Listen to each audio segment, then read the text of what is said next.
amalan seperti tahlilan, kunut dan sebagainya. Apakah saya harus seperti itu? Mohon penjelasannya. Baik. Secara singkat saja begini, secara singkat. Anda harus bedakan apa itu manhaj, apa itu madhab. Itu berbeda. Saya sering sampaikan kalau manhaj itu cara kita berislam. At-tariqul wadih, jalan yang jelas menuju Islam dengan jalur mengikuti Nabi SAW. Contoh, saya hapus ini misalnya ya. Siapa Nabi kita? Nabi Muhammad SAW. Apa yang diturunkan pada beliau untuk membimbing kita? Al-Quran. Allah turunkan Al-Quran pada Nabi Muhammad SAW. Nabi Muhammad menjelaskan isi Al-Quran kepada masyarakat yang hadir di zaman beliau. Saya sebut masyarakat, bukan hanya sahabat. Karena Quran diturunkan bukan hanya pada para sahabat. Pada masyarakat pada saat itu. Cuman ada kalangan orang yang ketika diberikan tidak mau mengambil. Itu poinnya. Yang mau mengambil beriman pada Nabi, hidup di zaman Nabi, melihat Nabi disebut dengan sahabat pada saat itu. Nah, penjelasan Nabi kepada para sahabat, masyarakat disebut dengan hadis namanya. Hadis. Apa yang dikerjakan, apa yang dilakukan, apa yang dikatakan, apa yang melekat pada Nabi namanya hadis. Kalau itu jadi pedoman kehidupan berubah namanya dari hadis jadi sunnah. Muncullah istilah Al-Quran dan sunnah. Nabi ketika mengajarkan pada para masyarakat, singkatnya nanti ada menjadi golongan sahabat yang diajarkan Al-Quran dan sunnah. Isi Al-Quran dan sunnah minimal ada 3 bagian. 1 disebut dengan ibadah, 2 disebut dengan muamalah, 3 disebut dengan akhlak. Isi dari ketiga ini dibagi pada 2 bagian. 1, dalil dan tuntunan yang hanya 1 ragam saja, 1 cara. Di 1 dalil, 1 cara. Contoh, saya langsung ambil dalam ibadah. Contohnya sholat. Ada dalam sholat yang caranya cuma 1, dalilnya 1. Misal, ketika kita bertakbir misalnya, saat takbir apa yang dibaca? Allahu Akbar. Hadisnya 1, caranya 1. An-Nasai nomor hadis 886. Angkat tangan Anda, letakkan yang kanan, langsung menutup yang kiri. Simpan di dada. Redaksinya langsung. Fa wadu'a, fa itu langsung. Tanpa jeda, tanpa ada gerakan lain. Mohon maaf ya, saya tidak bermaksud menyalahkan, tapi hanya mengembalikan pada hadis. Kalau ada, kerjakan. Kalau tidak, cukup kita tinggalkan. Jangan terlampau kreatif dalam ibadah. Ya, misal, saya belum pernah menemukan misalnya, bukan bermaksud menyalahkan. Ustadz nggak enak ya. Kedengaran suara saya? Belakang kedengaran? Kok bisa jawab? Ya. Bisa minta izin. Luar biasa di UPI ini ya. Baik, tidak kedengaran bisa jawab. Lihat sini. Angkat yang kanan, letakkan kanan di kiri. Redaksinya langsung. Langsung itu artinya tidak ada jeda, tidak ada gerakan lain. Begitu diangkat, letakkan yang kanan di kiri.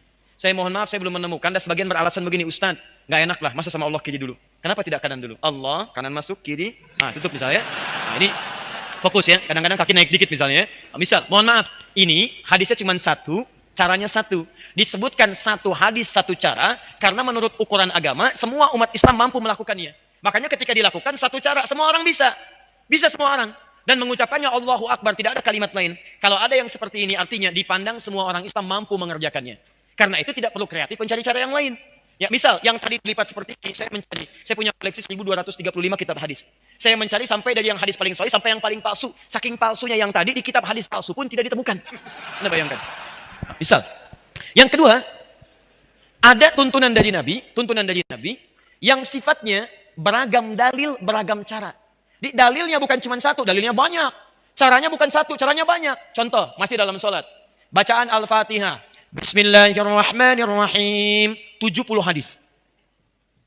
Dipraktikkan 4 cara oleh Rasulullah SAW. Kadang dijaharkan. Bismillahirrahmanirrahim. Jahar. Keras. Kadang silent. Bismillahirrahmanirrahim. Sil. Silent. Pelan. Kadang tidak dibaca sama sekali. Alhamdulillahirrabbilalamin. Tidak dibaca. Kadang dibaca rakaat pertama, selanjutnya tidak dibaca lagi. Bismillahirrahmanirrahim. Rakaat pertama. Kedua, Alhamdulillahirrabbilalamin. Tidak dibaca bismillahnya. 4 cara. Kadang baca yang ini, kadang yang keempat. Baca rakaat pertama, selanjutnya tidak dibaca lagi. Teman-teman, kenapa ada 4 tuntunan ini? Karena ada kisah sebelumnya. Sebelumnya dibacakan Alhamdulillahirrabbilalamin tanpa basmalah, turunlah pertanyaan dari Ibnu Abbas radhiyallahu ta'ala anhuma. Ya Rasulullah, kalau Al-Quran itu tidak ada sekatnya, tidak ada pemisah dari ayatnya, orang akan menduga ayat satu dengan lain akan bercampur. Karena dulu belum ada pemisahnya. Qul huwallah nyambung ke Al-Falaq, Al-Falaq nyambung ke An-Nas, diturunkanlah terpisah Bismillahirrahmanirrahim. Sejak turun Bismillahirrahmanirrahim, setiap suratnya diawali dengan Bismillahirrahmanirrahim. Al-Ikhlas ada Bismillah, setelah Bismillah nyambung ke An-Nas, Al-Falaq, Al-Falaq Bismillah, setelah selesai nyambung ke An-Nas. Sebelum An-Nas Bismillah. Cuman 1 surat yang tidak ada Bismillah, yaitu Al-Bara'ah. Surah At-Taubah, surah ke-9. Kenapa tidak dimulai dengan bismillah? Karena Al-Bara'ah dibuka dengan kalimat peperangan. Bara'atu minallah, perang. Sedangkan bismillah mengandung unsur kemuliaan, kasih sayang. Rahman dan Rahim. Dalam perang nggak ada kasih sayang. Nggak ada kasih sayang. Siapa yang perang ketika perang ada kasih sayangnya? Izin nembak ya. Dor, sakit nggak? Nggak ada. Tembak ya tembak. Nggak ada orang perang penuh kasih sayang. Nggak ada. Karena itu ayat Al-Bara'ah tidak ada bismillahnya. Kemudian dialihkan ke surat An-Naml di situ. Di An-Naml ada innahu min Sulaiman wa innahu bismillahirrahmanirrahim. Lengkap. 114 disebutkan. Nah, ketika turun ini, Nabi kemudian punyalah 4 kebiasaan ini. Kadang-kadang kalau mengimami orang-orang Mekah tanpa bismillah. Kemudian mengimami orang-orang yang turun ayat tadi dengan bismillah. Kadang dikeraskan, kadang disirkan. Kadang dibaca pertama, selanjutnya tidak. Dari sinilah kemudian, ini yang disebut manhaj. Keempat-empatnya ini petunjuk Nabi. Jadi kalau Anda ingin mengamalkan satu di antara ini, sah karena semua berasal dari Nabi. Lihat baik-baik, lihat baik-baik. Ketika Nabi SAW wafat, meninggal dunia. Sahabat mengajarkan ajaran Nabi. Ini yang banyak semuanya manhaj namanya. Manhaj. Manhaj itu cara yang terhubung pada Nabi. Nah, ketika sahabat wafat diterangkan pada golongan-golongan setelahnya tabi'in. Maaf, ini mengajar. Misal, Ibnu Abbas radhiyallahu taala anhuma, beliau tinggal di Mekah. Ubay tinggal di Madinah kemudian. Kemudian ada lagi Ibnu Mas'ud, kemudian beliau merantau sampai dengan ke Irak. Ali bin Abi Thalib beliau di Kufah. Ada lagi yang kemudian Muawiyah bin Abi Sufyan sampai ke Afrika Utara. Muaz bin Jabal sampai dengan ke Yaman. Perhatikan baik-baik. Ketika mereka pergi ke berbagai tempat, mereka mengajarkan ajaran-ajaran dari Nabi. Yang ini tidak ada masalah. Tapi yang ini kan nggak mungkin mengajarkan keseluruhannya. Anda ketika akan menunaikan sholat, kan nggak mungkin membaca keempat cara ini. Pasti harus pilih salah satunya kan? Harus pilih. Ustaz nggak bisa, itu sunnah Nabi Ustaz. Jangan dipilih-pilih, semua kerjakan. Saya nggak apa-apa, kalau saya keempat-empatnya saya baca. Masya Allah. Imam Upi subuh baca keempat-empatnya. Bismillahirrahmanirrahim. Bismillahirrahmanirrahim. Tidak dibaca sama sekali. Ini nggak bisa. Anda harus pilih salah satu. Harus pilih. Nah, ketika Anda memilih, ketika Anda memilih, keempat-empatnya ini harus dipilih salah satu. Dibedakan pernikahan dengan bacaan sholat, ini berbeda. Lihat sini, fokus. Ini semua empat-empatnya disebut dengan manhaj. Ketika Anda pilih salah satu, kan, maka kalimatnya berubah. Ma dhahaba ilaihi. Ma dhahaba ilaihi. Hal yang cenderung saya pilih. Ma, pilihan. Dhahaba ilaihi, yang condong saya kepadanya. Ketika saya ambil pilihan itu saya praktekkan. Nah, orang Arab itu sama dengan kita. Kalau terlampau panjang, dia singkat. Supaya nggak kepanjangan. Ma dhahaba ilaihi, keraskan. Ma dhahaba ilaihi, sirkan. Kepanjangan. Singkat. Madhab. Singkat. Madhab. Ma dhahaba ilaihi, singkat jadi madhab.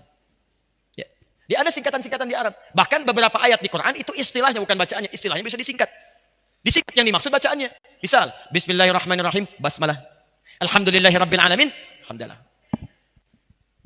Oh, ini sudah jam 9. Saya mohon maaf barangkali. Kita harus coba akhiri dulu. Kita tutup ta'lim kita malam ini dengan bacaan Hamdalah. Hamdalah. Tidak. Ya. Belum selesai. Ini contoh. Ya. Contoh. Belum selesai. Baik. Kita tutup dengan bacaan Hamdalah. Anda bacakan Alhamdulillahirrabbilalamin. Ketika disebutkan madhab, itu bukan kelompok. Bukan aliran. Yang dimaksudkan pilihan yang diambil. Karena tidak mungkin Anda mempraktekkan keseluruhannya. Maka ketika ini diturunkan, muncullah kemudian para ulama-ulama bintang di zamannya. Muncul kemudian Abu Hanifah, wafat tahun 150 Hijrah. Muncul Imam Malik, lahir 93 Hijrah. Kemudian muncul Imam Asy-Syafi'i, lahir tahun 150 Hijrah. Abu Hanifah meninggal, Asy-Syafi'i lahir. Muncul Imam Ahmad bin Hanbal tahun 163 Hijrah, lahir. Nah, ini orang-orang ini lahirnya di awal-awal abad kedua Hijrah. Lahir. Bahkan Imam Abu Hanifah wafat 150. Imam Malik lahir tahun 93. Imam Asy-Syafi'i lahir 150. Imam Ahmad lahir 163. Fokus. 163 masih di abad kedua. Orang yang lahir masih kisaran abad kedua disebut generasi salaf namanya. Salaf. Generasi tempo dulu. Zaman old. Ini. Salaf. Di Imam Asy-Syafi'i, salaf. Imam Abu Hanifah, salaf. Imam Malik, salaf. Imam Ahmad, salaf. Nah, imam-imam ini, kenapa mereka cukup terkenal? Karena mereka merangkum ajaran-ajaran para sahabat yang bersumber dari Nabi ke masa mereka bukan hanya dengan ingatan, tapi dengan tulisan. Dulu orang belajar dengan ingatan, saking kuat ingatannya luar biasa, Pak. Tapi masa setelahnya kan beda. Semakin meluas, semakin beragam, semakin tipikalnya berubah, semakin memiliki kekuatan yang berbeda-beda dalam ingatan. Maka para imam ini selain kuat ingatannya, mereka juga menuliskan ingatan mereka dalam bentuk kitab-kitab. Terjagalah ajaran itu dalam kitab mereka. Ini yang menyebabkan itu menyebar keseluruhannya. Tapi persoalannya, Imam Abu Hanifah nggak mungkin praktekkan keempat-empatnya. Dia harus pilih salah satu. Ketika memilih disebut dengan madhab Abu Hanifah, dikenal dengan Hanafi.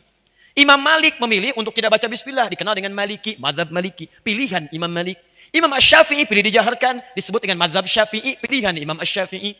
Imam Ahmad menengahi di antara keduanya pakai silent, ya, disebut dengan mazhab Hambali, pilihan Imam Ahmad bin Hanbal.